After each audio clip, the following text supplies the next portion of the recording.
Olá, pessoal! Eu sou a Kevin, do segundo ano técnico em Guia de Turismo, e hoje eu tô aqui para abordar como o Estado brasileiro, após a independência, se organizou de uma maneira excludente, limitando a participação cidadã. E o nosso foco será a primeira Constituição do Brasil, e como que o direito ao voto foi estruturado de forma restritiva. Também vamos explorar o princípio do poder moderador, que concentrava a autoridade do imperador, e analisar também como isso reflete em uma perspectiva autoritária. E ao final faremos uma reflexão comparativa com os valores democráticos contemporâneos.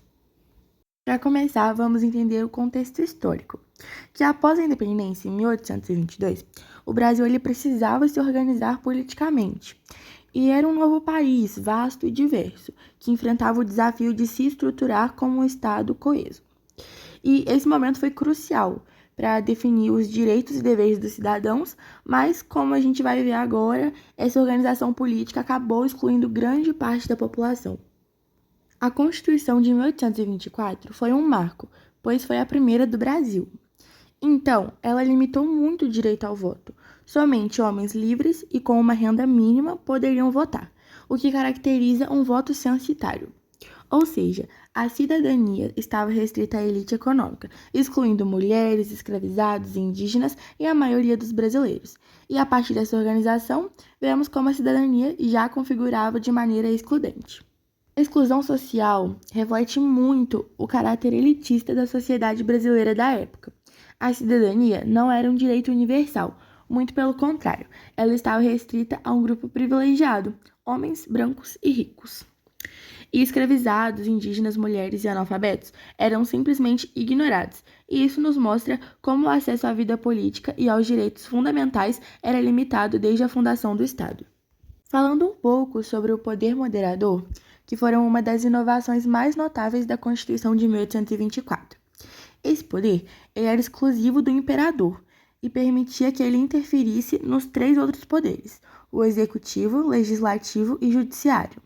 E na prática, isso significava que o imperador tinha o controle absoluto do Estado, e era uma centralização extrema do poder, o que facilitava a imposição de decisões sem o envolvimento democrático dos cidadãos.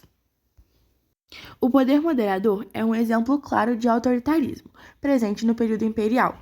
E com o imperador centralizando o poder, a cidadania se tornava ainda mais limitada, já que o controle político estava nas mãos de um único indivíduo. E isso dificultava muito a participação popular e o desenvolvimento de uma verdadeira democracia. E a concentração de poder fez com que o Estado brasileiro fosse moldado por decisões autoritárias, com pouca ou nenhuma constatação. Embora o regime imperial fosse altamente centralizado, ele não foi imune a reações e insatisfações. Movimentos como a Confederação do Equador em 1824 expressavam o descontentamento com a concentração de poder no imperador. E esses grupos buscavam mais autonomia regional e constatavam o autoritarismo imposto pelo poder central. E é importante a gente observar que desde o início havia tensões entre o poder central e as regiões mais insatisfeitas. Se compararmos com os valores democráticos que temos hoje, vemos um contraste gritante. Atualmente, prezamos pela participação cidadã ampla e pela separação de poderes. No entanto, no período imperial, o autoritarismo e a centralização do poder eram práticas comuns. E analisando sobre a perspectiva contemporânea, percebemos o quanto esses valores dificultavam a construção de uma cidadania plena e democrática. E para concluir, vimos como a primeira Constituição brasileira e o poder moderador moldaram um Estado excludente e autoritário. A cidadania era restrita a poucos e o controle centralizado, nas mãos do imperador, limitava qualquer avanço em direção à democracia. E entender esse passado nos ajuda a refletir sobre os desafios e conquistas da cidadania e da democracia no Brasil de hoje. E é fundamental que continuemos valorizando a participação cidadã e a pluralidade de vozes. Bom, pessoal, foi esse o vídeo. Eu espero que vocês tenham gostado e espero também que vocês tenham entendido um pouco mais sobre como foi a primeira Constituição do Brasil. Até mais!